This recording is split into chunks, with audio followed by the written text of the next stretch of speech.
Online shopping அப்படின்றது ரொம்ப அதிகமாயிடுச்சு. அமேசான், ஃப்ளிப்கார்ட், மீஷோ, மிந்த்ரா அந்த மாரி ஏகப்பட்ட சைட் இருக்கு.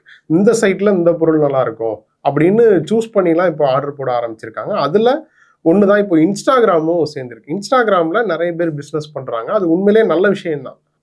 நெறைய பேர் வந்து ட்ரெஸ்ஸஸ் சேல் பண்றாங்க. அந்த ட்ரெஸ்ஸ போட்டு அவங்களே மாடலா மாறுறாங்க. அது மூலமா அவங்க இன்ஃப்ளூயன்சரா மாறுறாங்க. ஏகப்பட்ட அதுல ஒரு விஷயம் இருக்குன்னு வைங்க. ஆனா இன்ஸ்டாகிராம்ல நீங்க வந்து இப்ப நம்ம திரும்ப திரும்ப சொல்றோம். ஏதாவது ஆர்டர் போடுறீங்க அப்படின்னா, கவனமா இருங்க அப்படின்னு சொல்லிட்டு. இப்போ ஒரு சம்பவம் நடந்திருக்கு. அந்த சம்பவத்த ஒட்டி கன்சியூமர் கோர்ட் சார்பா சொல்லியிருக்கக்கூடிய விஷயங்கள் உண்மையிலேயே ரொம்ப முக்கியமான விஷயமா பார்க்கப்படுது. அது குறித்து தான் இப்போ வீடியோல பார்க்க போறோம். ஸோ வீடியோக்கு போறதுக்கு முன்னாடி ஒரு ஆடியோ ஒண்ணு ப்ளே பண்றேன். அந்த ஆடியோவ கட்டாயம் கேளுங்க. ഞാൻ 2024 ഓഗസ്റ്റ് 14 തീയതിയാണ് മൂൺ ഗോഡസ് ഒരു 699 ഒരു കുർത്തി ഓർഡർ ചെയ്തത്. അതിൽ ടോട്ടൽ 699 അതിന്റെ പ്രൈസും അതിന്റെ കൂടെ അതിന്റെ GST ഷിപ്പിംഗ് ചാർജ് അങ്ങനെ എല്ലാം കൂടെ 807 ഞാൻ പേ ചെയ്തായിരുന്നു. അതിനകത്ത് അവർ നോർമൽ പറയുന്ന പോലെ 90 വർക്കിംഗ് ഡേയ്സ് ആണ്. അത് നോക്കിയിട്ട് തന്നെയാണ് അവരുടെ വെബ്സൈറ്റിൽ നിന്ന് ഞാൻ ഓർഡർ ചെയ്തത്. അതിനുശേഷം ഞാൻ 90 വർക്കിംഗ് ഡേയ്സ് അല്ല 6 മന്ത്സ് വരെ ഞാൻ പ്രോഡക്റ്റിന് വേണ്ടിയിട്ട് വെയിറ്റ് ചെയ്തു. ഇവരുടെ ലേറ്റ് ആവും എന്നുള്ള ന്യൂസ് ഞാൻ കേട്ടിട്ടുണ്ട്. പക്ഷെ ഇവർ പ്രോഡക്റ്റേ മുക്കും എന്നൊന്നും ഞാൻ പ്രതീക്ഷിച്ചിരുന്നില്ല. അതുകൊണ്ടാണ് ഞാൻ ഒരു 6 മന്ത് വരെ ഓക്കെ നമുക്ക് കിട്ടുമോ ഇല്ലയെന്ന് നോക്കാം എന്ന് വിചാരിച്ച് ഞാൻ വെയിറ്റ് ചെയ്തത്. 6 മന്തില് ആയിട്ടും അവരുടെ നിന്ന് യാതൊരു റെസ്പോൺസും ഉണ്ടായില്ല. ഞാനപ്പോൾ അവരുടെ സൈറ്റിൽ കയറിയിട്ട് കംപ്ലൈന്റ് രജിസ്റ്റർ ചെയ്തു. അതേപോലെ ഇൻസ്റ്റാഗ്രാമിൽ അവർക്ക് മെസ്സേജ് അയച്ചു. ഇതിന് രണ്ടിനും അവരുടെ നോർമൽ ഫോർവേഡ് മെസ്സേജുകളാണ് അവരുടെ ഷിപ്പിംഗ് പോളിസിയും അവരുടെ പോളിസികളൊക്കെ ഉള്ള എല്ലാവർക്കും അയച്ചു കൊടുക്കുന്ന നോർമൽ ആയിട്ടുള്ള അവരുടെ ഫോർവേഡ് മെസ്സേജാണ് വന്നത്. വേറൊരു റിപ്ലൈയും എനിക്ക് ഇതിന് രണ്ടിനും മെയിലിലും കിട്ടിയില്ല, വാട്സപ്പില് ഇൻസ്റ്റാഗ്രാമിലും മെസ്സേജിനും കിട്ടിയില്ല. അങ്ങനെ ഒരു ദിവസം ഞാൻ അതും കഴിഞ്ഞ് ഒരു ജാനുവരിയിലാണ് പിന്നീട് ഞാൻ ഇവരുടെ ഒരു റീലിന്റെ താഴെ ആരോ ഇതേപോലെ പ്രോഡക്റ്റ് കിട്ടിയില്ല എന്ന് പറയുന്നതിന്റെ കൂട്ടത്തിൽ ഞാനും കമന്റ് ചെയ്തത് എന്റെ പ്രോഡക്റ്റിനെ കുറിച്ചിട്ട്. അപ്പൊ ഇവർ ഉടനെ ആ കമന്റ് ഡിലീറ്റ് ചെയ്തു. ഡിലീറ്റ് ചെയ്തതിന് ശേഷം അവർ എനിക്ക് ഇൻസ്റ്റാഗ്രാമിൽ പേഴ്സണൽ ആയിട്ട് മെസ്സേജ് അയച്ചു. ഞങ്ങളുടെ മാനുഫാക്ചേഴ്സ് ഞങ്ങൾക്ക് പ്രോഡക്റ്റ് കൊണ്ടുവന്ന് പ്രൊഡക്ഷൻ കഴിഞ്ഞ് കൊണ്ടുവന്ന് തരുമ്പോൾ മാത്രമേ ഞങ്ങൾക്ക് അതെപ്പോൾ തരാൻ പറ്റുമെന്ന് പറയാൻ പറ്റുള്ളൂ. അതിന് പ്രത്യേകിച്ച് ഒരു ടൈം പീരീഡ് ഒന്നുമില്ല. ഞങ്ങൾക്ക് എപ്പോൾ കിട്ടുന്നോ പ്രോഡക്റ്റ് അപ്പം ഞാൻ നിങ്ങൾക്ക് തരും എന്നുള്ള രീതിയിൽ വളരെ ഒരു കൺസ്യൂമേഴ്സിനോട് ഒരു റെസ്പെക്ട് ഇല്ലാത്ത രീതിയിൽ നമ്മളൊരുമാതിരി നമ്മൾ അവരുടെ നിന്ന് പൈസ വാങ്ങിച്ചു എന്നുള്ള ഒരു രീതിയിലാണ് അവിടെ നിന്നുള്ള റെസ്പോൺസ് ഉണ്ടായത്. അപ്പൊ ഞാൻ പറഞ്ഞു, ഇങ്ങനെയാണെങ്കിൽ എനിക്ക് കൃത്യമായിട്ട് നിങ്ങളൊരു ടൈം പറയൂ, ഏത് സമയത്തിനുള്ളിൽ ആ പ്രോഡക്റ്റ് കിട്ടും എന്നുള്ളത് പറയൂ പറഞ്ഞപ്പോൾ അവർ പറയുന്നത് അവർക്കത് പറയാൻ പറ്റില്ല. എപ്പോ തരുന്നു അവർക്ക് തോന്നുന്ന സമയത്ത് അവർ തരും എന്ന് മാത്രമേ പറയുന്നുള്ളൂ. അപ്പൊ ഞാൻ കേസുമായിട്ട് പോകും പറഞ്ഞപ്പോൾ അവർ പറഞ്ഞു, എന്നാ നിങ്ങൾ കേസുമായിട്ട് പൊക്കോളൂ, നമുക്കൊന്നുമില്ലാന്ന്. അങ്ങനെയാണ് ഞാൻ ഓൺലൈനായിട്ട് കൺസ്യൂമർ കോടതിയിൽ പരാതി രജിസ്റ്റർ ചെയ്തത്. പരാതി രജിസ്റ്റർ ചെയ്തതിന് ശേഷം ഒരു വർഷത്തോളം അതിന്റെ ഹിയറിങ്ങും കാര്യങ്ങളും ഒക്കെയായി. മെയ് 15 തീയതിയാണ് അതിന്റെ ജഡ്ജ്മെന്റ് വന്നത്. ജഡ്ജ്മെന്റിൽ പറയുന്നത് നമുക്ക് 807 രൂപയാണ് ഞാൻ ആ പ്രോഡക്റ്റിന് ചെലവാക്കിയത്. അതിന് ഇത്ര നാളത്തെ പലിശയും എന്റെ കോടതി ചെലവും എല്ലാം കൂടെ എനിക്ക് 10,000 രൂപയാണ് നഷ്ടപരിഹാരമായിട്ട് ആ ജഡ്ജ്മെന്റിൽ പറയുന്നത്. புரிஞ்சிருக்கும்னு நினைக்கிறேன். அதாவது ஒருத்தவங்க இன்ஸ்டாகிராம்ல ஒரு போஸ்ட்டை பார்த்துட்டு அந்த ட்ரெஸ்ஸை ஆர்டர் போடுறாங்க. அதோட ரேட்டுன்னு பார்த்தீங்கன்னா 689 689 ரூபாய். அதுக்கு ஜிஎஸ்டி ப்ளஸ் சர்வீஸ் டாக்ஸ் அதெல்லாம் போட்டு 807 ரூபான்னு சொல்லியிருக்காங்க. அதையும் அவங்க பே பண்ணிட்டாங்க. பே பண்ணிட்டு அந்த வெப்சைட்லேயே அந்த இன்ஸ்டாகிராம் பேஜ்லேயே போட்டிருக்காங்க 90 நாள் ஆகும், 90 நாளுக்குள்ள உங்களுக்கு ப்ராடக்ட் வந்து சேரும்னு சொல்லியிருக்காங்க. சரின்னு தெரிஞ்சுதான் ஆர்டர் போடுறாங்க. ஆனால் 90 நாளை கடந்து கிட்டத்தட்ட 6 மாதம் வரைக்கும் அவங்க வெயிட் பண்ணுறாங்க. நான் சொல்கிறது 2024 ஆர்டர் போட்டிருக்காங்க.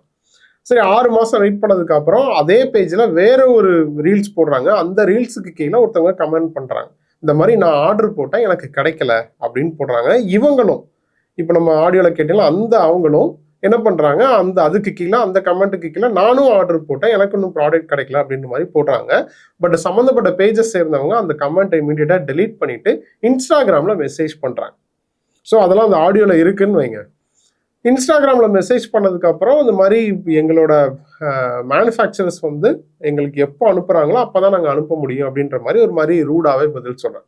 இதில் தான் அவங்க அந்த பெண் வந்து கொஞ்சம் கோபப்படுறாங்க. ஸோ அதுக்கப்புறம் இது சரியாகாது அப்படின்னு சொல்லிட்டு நான் கோர்ட்டுக்கு போவேன் அப்படின்னு சொல்கிறாங்க. சரி நீங்கள் கோர்ட்டுக்கு போய்க்கோங்க அப்படின்னு சொல்லியிருக்காங்க. எந்த நிறுவனமும் அப்படி சொல்லாது, பட் இவங்க அப்படி சொல்லியிருக்காங்க.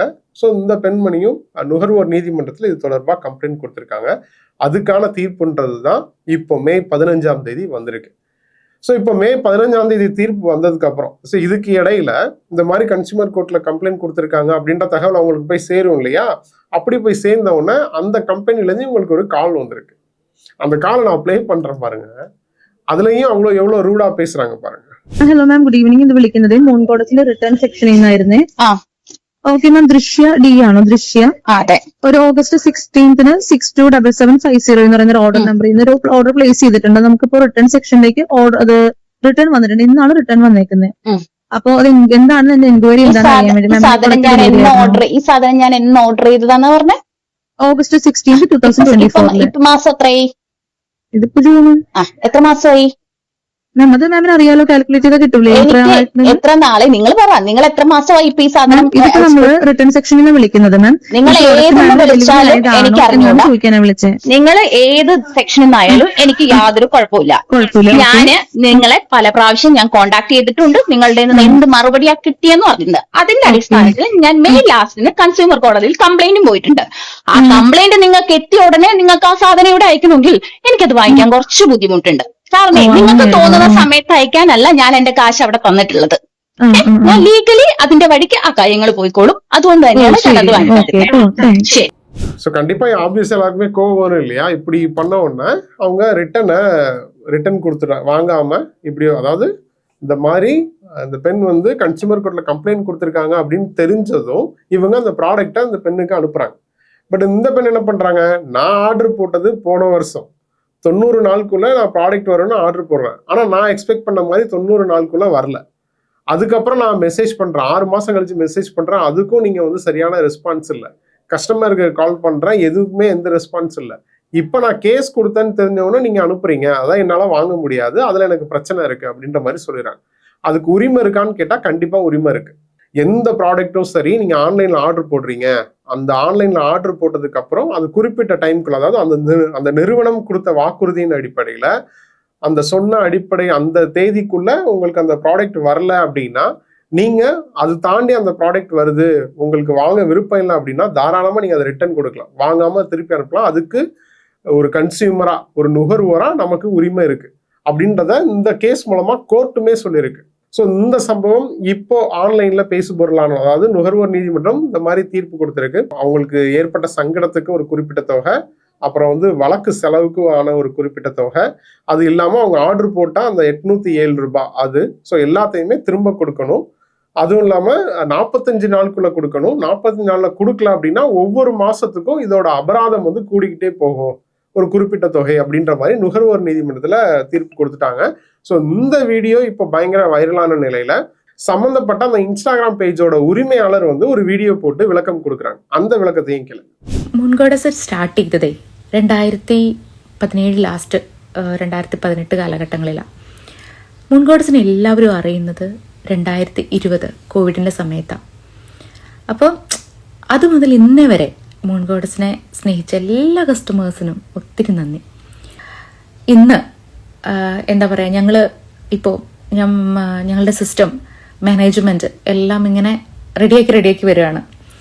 തെറ്റ് എവിടെയാണോ സംഭവിച്ചത് അവിടെ നിന്ന് അത് തിരുത്തിക്കൊണ്ട് വരികയാണ്, ഓരോ ദിവസം കൂടുതൽ ശക്തമായിട്ട് തിരിച്ചു വരാനായിട്ട്. ഇപ്പം നിങ്ങൾ പലരും വിചാരിക്കുന്നുണ്ടാവും എന്തുകൊണ്ടാണ് ഇപ്പോൾ മുൻകോടതിയിൽ ഭയങ്കര സംഭവമായിട്ടുള്ള പ്രൊഡക്റ്റ് ഒന്നും ഇല്ലാത്തതെന്ന്. എന്തുകൊണ്ടാണെന്ന് വെച്ച് കഴിഞ്ഞാൽ പെയിൻറ്റിങ്സ് ആണ് സൈഡിലൂടെ മുഴുവൻ തയ്ച്ചുകൊണ്ടിരിക്കുന്നത്. അപ്പം അതുകൊണ്ടാണ് അങ്ങനെ. അപ്പോൾ ഇത്രയും വേഗം തീർക്കണമെന്ന് ആഗ്രഹമുണ്ട്. അപ്പോൾ ഞങ്ങളെ വിശ്വസിച്ച ഓരോ കസ്റ്റമറിനും നന്ദി, വിമർശിച്ചവർക്കും നന്ദി. കാരണം വിമർശനങ്ങളില്ലെങ്കിൽ ഒരിക്കലും എന്താ പറയുക, നമുക്ക് ഒന്നും മെച്ചപ്പെടുത്താനായിട്ട് പറ്റില്ല. പക്ഷേ വൈറലാവാൻ വേണ്ടി ചെയ്ത വിമർശനങ്ങൾ അതൊരിക്കലും അംഗീകരിക്കാൻ പറ്റില്ല. പിന്നെ മുൻകോടതിൻ്റെ യാത്ര എന്ന് പറയുന്നത് അത് നിങ്ങൾക്ക് പറഞ്ഞാൽ മനസ്സിലാവില്ല. കാരണം എന്ന് വെച്ച് കഴിഞ്ഞാൽ ഒരു റേറ്റ് കുറവിന് ഒരു സാധനം കൊടുക്കുക എന്ന് പറയുന്നത് അത്രയ്ക്ക് ഈസി ആയിട്ടുള്ളൊരു കാര്യമല്ല. ഇപ്പം ഡെയിലി നമ്മുടെ അവിടുത്തെ നിന്ന് ഒരു 1000-2000 പ്രൊഡക്ട്സ് പോകുന്നുണ്ട്. അപ്പോൾ ഞാൻ വിചാരിക്കും ഇവർക്ക് എന്താ പ്രൊഡക്ട്സ് കിട്ടിയതെന്ന് പറഞ്ഞ് മെസ്സേജ് ഇടാത്തതെന്നൊക്കെ. ഇത് മുൻഗോഡസിൻ്റെ എല്ലാ തെറ്റുകളും തിരുത്തി ഏറ്റവും സൂപ്പറായിട്ട് തന്നെ വിലയൊന്നും കൂട്ടാണ്ട്. ഇപ്പോൾ കുറേ പേര് വിചാരിക്കുന്നുണ്ടാവും, അയ്യോ മുൻഗോഡസ് എന്താ ഇപ്പോൾ വേറെ പ്രൊഡക്ട്സ് ഒന്നും അങ്ങനെ ഇടാത്തത് എന്ന്. ഇടാത്ത വേറൊന്നും കൊണ്ടല്ല, പെയിൻറ്റിങ്സ് അങ്ങനെ വേഗം ഒന്ന് തീർന്നു പൊക്കോട്ടെ എന്ന് വിചാരിച്ചിട്ട് അത് ഇതാക്കുന്നത്. കാരണം മുൻഗോഡസ് ഗുജറാത്തിൽ വേറെ ഓഫീസും ഫാക്ടറിയും തുടങ്ങിയായിരുന്നു. അപ്പം ഞാൻ അതിൻ്റെ കുറച്ച് ഇതിലാണ്. കാരണം എന്ന് വെച്ച് കഴിഞ്ഞാൽ നിങ്ങൾക്ക് കുറച്ചും കൂടെ വില കുറച്ച് തരാൻ പറ്റിയ അത്രയും നല്ലതെന്ന് ഞാൻ വിചാരിക്കണേ. അതും എല്ലാവരുടെ കയ്യിലെത്തുന്നേക്കാളും മുന്നേ ഏറ്റവും ഫാസ്റ്റായിട്ട് കിട്ടണം എന്നാണ് ഞാൻ ആഗ്രഹിക്കുന്നത്. അപ്പോൾ നിങ്ങളുടെ എല്ലാവരുടെയും പ്രാർത്ഥനയിൽ ഓർക്കുക. അതായത് നിങ്ങൾക്കറിയാം ഏറ്റവും കൂടുതൽ കംപ്ലയിൻസ് വരുന്നത് 2024, 2025 സമയമാണ്. അപ്പം എൻ്റെ മോൻ്റെ ഹെഡ് ഇഞ്ചുറി വന്ന സമയത്തും എൻ്റെ അമ്മയ്ക്ക് വയ്യാണ്ടായ 2 സമയത്തും എനിക്ക് കുറച്ചൊന്ന് മാറി നിൽക്കേണ്ടി വന്നു. ആ മാറി നിൽക്കേണ്ടി വന്ന സമയങ്ങളിൽ നമ്മുടെ മാനേജ്മെൻറ്റിൻ്റെ ഭാഗത്തു നിന്നുണ്ടായ കുറേ മിസ്റ്റേക്കുകൾ. അപ്പം അതിനി പറഞ്ഞിട്ട് കാര്യമില്ല. അത് ഉത്തരവാദിത്തം ഏറ്റെടുത്ത് അതിനെ വേഗം ശരിയാക്കുക എന്നുള്ളത് മാത്രമാണ് എനിക്ക് ചെയ്യാൻ പറ്റുന്നത്. ആ ഉത്തരവാദിത്തം പൂർണ്ണമായി ഞാൻ ഏറ്റെടുക്കുന്നു. ഏറ്റവും ബെസ്റ്റായിട്ട് തന്നെ നിങ്ങളുടെ കൂടെ മുൻகோடஸ் எப்பவும் ഉണ്ടാവും. இந்த மாதிரி இவங்க விளக்கம் கொடுக்கிறது இதுதான் முதல் முறையான்னு கேட்டா அதுவும் கிடையாது. ഇനി അങ്ങനെ കമന്റ് ഇടുന്നവരെ നമ്മൾ ബ്ലോക്ക് ചെയ്യും എന്നുള്ളതാണ്. ബ്ലോക്ക് ചെയ്യും എന്തായാലും. എന്തെങ്കിലും കബളിക്കപ്പെട്ടിട്ടുണ്ടെങ്കിൽ പോലീസിൽ കംപ്ലൈന്റ് കൊടുക്കുക കേട്ടോ. Thank you. இந்த மாதிரி ஆர்டர் கொடுக்குறோம், பேமெண்ட் வாங்கிக்கிறாங்க, நான் சொன்ன டைம்ல ஆர்டர் வரதே இல்லை, வருஷ கணக்கில் வெயிட் பண்ண வேண்டியது இருக்கு அப்படின்னு ஏகப்பட்ட கம்ப்ளைண்ட் கொடுத்துருக்கு. ஏன் 400க்கு அதிகமான புகார் பதிவாயிருக்குன்னு சொல்லிட்டு பெரிய சேட்டலைட் சேனல் எல்லாமே கூட இதை வந்து செய்தியா கவர் பண்ணாங்க. 486 പേരാണ് ഒരുമിച്ച് പരാതി അറിയിച്ചത്. ഈ പരാതി ഇപ്പോൾ സൈബർ പോലീസിന് കൈമാറുകയും ചെയ്തിട്ട് പോലീസ് ഇതിൽ അന്വേഷണം ആരംഭിച്ചിരിക്കുകയാണ്. ஸோ அவ்வளோ சம்பவங்கள் இது மேல இருந்தும் ஆனா இன்னும் ஆர்டர் போடுறாங்க பாருங்க. ஆனா ஏன் அப்படின்னா அந்த ப்ராடக்ட் மேபி ஒர்த்தா இருக்கலாம், குறைந்த விலையில ஒரு நல்ல ஒரு தரமான பொருளை கொடுக்கலாம், என்ன வேணாலும் இருக்கலாம்னு வைங்க. நம்மளோட நோக்கம் அந்த ப்ராடக்ட் வந்து சிதையணும், ஸ்டாப் பண்ணணும் அப்படின்னு கிடையாது. ஆனா செய்ய வேண்டிய சர்வீஸை கரெக்டா செய்யணும் அப்படின்றது தான். நுகர்வோருக்கு அவங்களோட பணத்துக்கு ஒருத்தா அவங்களுக்கு பதில் கிடைக்கணும் அப்படின்றது தான்.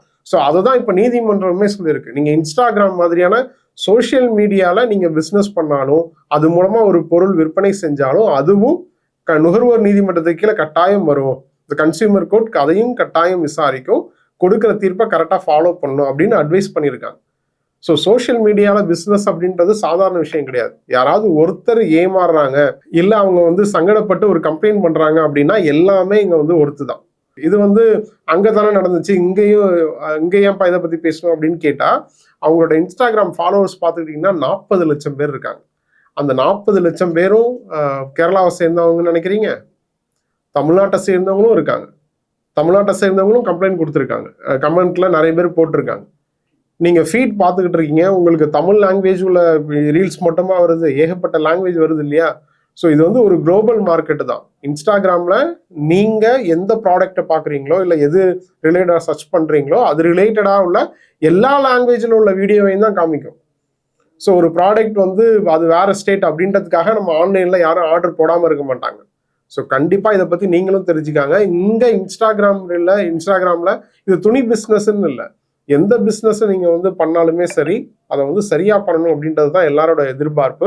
ஸோ ஆன்லைனில் ஒரு பொருளை ஆர்டர் பண்ணுறீங்க அப்படின்னா அதுக்கு முன்னாடி அந்த வெப்சைட்டோட தரத்தை வந்து செக் பண்ணுங்க, அதோட பேக்ரவுண்ட் வெரிஃபிகேஷன் பண்ணுங்க, அது உண்மையிலே ஒரிஜினல் தானா இல்லை இது மேலே வேற ஏதாவது கம்ப்ளைண்ட் இருக்கா, எந்த மாதிரியான கம்ப்ளைண்ட் இருக்கு, இதெல்லாம் வெரிஃபை பண்ணி ஆர்டர் போடுங்க. ₹1 ஆனாலும் அதுக்குண்டான உரிமையாளர் அப்படின்றது நீங்க தான். ₹1 தானப்பா, சில பேர் நான் வந்து ₹300 ₹400 ஆர்டர் போடுவேன், சரி அது வரலன்னா என்ன பண்றது, போட்டு அது பின்னாடி என்னால போயிட்டு இருக்க முடியாது, கம்ப்ளைண்ட் கொடுத்து அதை ஃபாலோ பண்ணிட்டு இருக்க முடியாது அப்படின்னு சில பேர் அலட்சியமா அதை கடந்து போயிடுவாங்க. அப்படி போக முடியாது. இப்போ எக்ஸாம்பிள் கரண்ட் பில் எடுத்துக்கோங்க. இப்போ ஏகப்பட்ட குளறுபடி போயிட்டு இருக்கு. சார் ₹600 தானப்பா, ₹1000 தானே கூட வந்திருக்கு, இல்லை ₹200 தானே கூட வந்திருக்கு அப்படின்னு விட முடியுமா? ஸோ அதனால ₹10 ஆனாலும் அதுக்குண்டான பதில் வந்து உங்களுக்கு கிடைச்சே ஆகணும் அப்படின்றது தான் கரெக்டான விஷயம். உங்களோட பணத்தை தயவு செய்து இந்த மாதிரியான விஷயத்துல கொடுத்து ஏமாறாதீங்க. சப்போஸ் நீங்க ஏமாத்தப்படுறீங்க அப்படின்னா அதுக்கு எதிர்த்து கேள்வி கேளு. இப்போ நுகர்வோர் நீதிமன்றம் போனாலுமே இப்போ இந்த கேஸ்ல எடுத்துக்கிட்டீங்கன்னா கிட்டத்தட்ட 1 வருஷம் ஆயிருக்குன்னு வைங்க இதோட தீர்ப்பு வர. பட் 1 வருஷம் இருந்தாலும் அதுக்கு உண்டான வேல்யூ பாருங்களேன். இப்ப அந்த ஒரு பெண் ₹807 கேஸ் கொடுத்துருக்காங்க அப்படின்னு பாக்குறீங்க, ஆனா அந்த பேஜ்ல 40 லட்சம் ஃபாலோவர்ஸ் இருக்காங்க.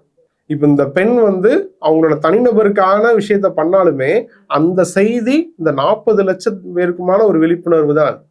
இந்த கம்பெனியில் இந்த பேஜில் யாரெல்லாம் ஆர்டர் போடுறாங்களோ அவங்க எல்லாத்துக்குமான விழிப்புணர்வு தான் அது. ஸோ இந்த பேஜ் ரிலேட்டடாக நீங்கள் சர்ச் பண்ணீங்கன்னா இந்த செய்தி வரும். ஸோ இது மூலமாக அவங்க வந்து மேபி ஒரு அவேர்னஸ் ஆகலாம். ஸோ பொருள் ஆர்டர் போடுறதுக்கு முன்னாடி இந்த விஷயங்கள் அவங்களுக்கு கண்ணுக்கு முன்னாடி வரலாம். எப்படி கம்ப்ளைண்ட் பண்ணணும் அப்படின்னு கேட்டால் கூகுளில் போயிட்டு நேஷ்னல் கன்சியூமர் ஹெல்ப்லைன்னு சர்ச் பண்ணுங்கள். அதில் வரக்கூடிய ஆத்தன்டிகேஷனான வெப்சைட் லிங்கை கிளிக் பண்ணிங்கன்னா அதில் 3 ஆப்ஷன் காமிக்கும். அதாவது register grievance, track grievance, upload documents அப்படின்னு 3 ஆப்ஷன் காமிக்கும். அதில் ரெஜிஸ்டர் கிரீவன்ஸை கிளிக் பண்ணிங்கன்னா அந்த பேஜுக்குள்ளே போய் கம்ப்ளைண்ட் பண்ணலாம். பட் அந்த பேஜுக்குள்ளே போனதுமே பார்த்தீங்கன்னா ஆல்ரெடி உங்களுக்கு அதில் லாகின், அந்த வெப்சைட்டுக்கு லாகின் ஐடி இருந்துச்சுன்னா மொபைல் நம்பர் கொடுத்து அதில் வரக்கூடிய ஓடிபியை கொடுத்தீங்கன்னா பேஜ் லாகின் ஆகிடும். இல்லை ஃபஸ்ட் டைம் போகிறீங்க அப்படின்னீங்கன்னா நீங்கள் வந்து கன்சியூமர் ரிஜிஸ்ட்ரேஷன் ஃபார்ம்னு ஒன்று ஓப்பன் ஆகும். அதை நீங்கள் ஃபில்அப் பண்ணதுக்கப்புறம் இந்த கிரீவன்ஸ்குள்ளே போகும். ஸோ கிரீவன்ஸோட டைப், அதாவது கூட்ஸ் அப்படின்னு நீங்கள் செலக்ட் பண்ணணும். அப்புறம் ஸ்டேட், என்ன ஸ்டேட்டில் இந்த விஷயம் நடக்குது அப்படின்றது, பர்ச்சேஸ் சிட்டின்னு கேட்டிருப்பாங்க. அப்புறம் இண்டஸ்ட்ரி என்ன, இப்போ ஆன்லைன் பர்ச்சேஸ் அப்படின்றதுனால இதெல்லாம் வந்து இ-காமர்ஸில் வரும். ஸோ இண்டஸ்ட்ரியில் நீங்கள் இ-காமர்ஸ் செலக்ட் பண்ணிக்கலாம். கேட்டகரி ஆன்லைன் ஷாப்பிங் அப்படின்றது தான். அதாவது சர்வீஸ் டைப் அப்படின்றது, அதாவது ப்ராடக்ட் அண்ட் சர்வீஸ் டைப்புன்னு கேட்டிருப்பாங்க. அதில் நீங்கள் வந்து பேண்ட்டா, டிஷர்ட்டா, இல்லை சுடிதாரா, சாரியான்னு எது வேணாலும் கொடுத்துக்கலாம். ஸோ அதுக்கப்புறம் ரொம்ப இம்பார்ட்டண்ட்டாக ஆர்டர் நம்பர் கேட்டிருப்பாங்க. அப்புறம் டிரான்சாக்ஷன் ஐடி கொடுக்கணும், date of purchase, registered mobile number, இதெல்லாம் கொடுத்ததுக்கப்புறம் கிரீவன்ஸ் ரெஃபரன்ஸ் நம்பர்னு கேட்டிருப்பாங்க. பட் அது நமக்கு இல்லை அப்படின்னா அதை நம்ம காலியாக விட்டுடலாம். அது வந்து இப்போ நம்ம பொருள் வாங்கும்போது அதுக்கு ஒரு பில் ஜென்ரேட் பண்ணுவாங்க இல்லையா, மேபி அதில் இருக்கும் அப்படின்ற மாதிரி சொல்கிறாங்க. அப்புறம் அட்ரஸ்ஸு, கம்பெனி நேமு எல்லாம் கொடுத்ததுக்கப்புறம் கீழே லாஸ்ட்டில் பார்த்துக்கிட்டிங்கன்னா இது ரிலேட்டடாக ஏதாவது டாக்குமெண்ட்ஸ் வச்சுருக்கீங்களா, ஏதாவது ஸ்க்ரீன்ஷாட் இருக்கா, அந்த மாதிரி இருந்தால் அதை கேட்டிருப்பாங்க. அதை கொடுத்து சப்மிட் பண்ணதுக்கப்புறம் ஒரு டாக்கெட் நம்பர் அப்படின்னு சொல்லிட்டு ஒரு நம்பர் ஒன்று ஜென்ரேட் ஆகும். அந்த நம்பர் வந்து ரொம்ப ரொம்ப முக்கியமான நம்பர். அந்த நம்பரை வச்சு தான் நீங்கள் கொடுத்த கம்ப்ளைண்ட்டை வந்து ட்ராக் பண்ண முடியும். ஸோ இது வந்து எல்லா இண்டஸ்ட்ரிக்குமே பொருந்தும். நீங்கள் தாராளமாக இது மூலமாக நீங்கள் கம்ப்ளைண்ட் கொடுக்கலாம். ஸோ இது மூலமாக உங்களுக்கு தீர்வு கிடைக்கல அப்படின்ற பட்சத்தில், இப்போ இந்த கேஸை எடுத்துக்கிட்டிங்கன்னா, இப்போ இதில் கம்ப்ளைண்ட் கொடுத்து இதோட இன்ஃபர்மேஷன் சம்மந்தப்பட்டவங்களுக்கு போய் தான் அவங்க வந்து ரெஸ்பான்ஸ் பண்ணியிருக்காங்க. ஸோ சப்போஸ் இதில் நம்ம கொடுத்தும் உங்களுக்கு ரெஸ்பான்ஸ் இல்லை அப்படின்னா நீங்கள் வந்து ஒரு அட்வொகேட் மூலமாகவோ இல்லை போலீஸ் ஸ்டேஷன் போனாலும் இதுக்கான கைட்லைன்ஸ் என்ன அப்படின்றத உங்களுக்கு கைட் பண்ணுவாங்க. ஸோ அதனால தான் திரும்ப திரும்ப சொல்கிறோம், ₹1 அது உங்களோட பணம். ஸோ உங்களோட உழைப்புக்கான பணம் அது. ஸோ அதை வந்து யாருக்கோ கொடுத்துட்டு நான் அசால்ட்டாக கடந்துப்போம் அப்படின்றது சரியான விஷயம் கிடையாது. உங்களுக்கான உரிமையை நீங்கள் தான் கேட்டு வாங்கணும். ஸோ இந்த ஆன்லைனில் ஆர்டர் போட்டு ஏமாறுறீங்க அப்படின்னா தயவு செய்து உஷாராக இருங்க. சப்போஸ் ஏமாந்துட்டீங்க அப்படின்னா அதை எதிர்த்து கேள்வி கேளுங்க, கம்ப்ளைண்ட் பண்ணுங்க.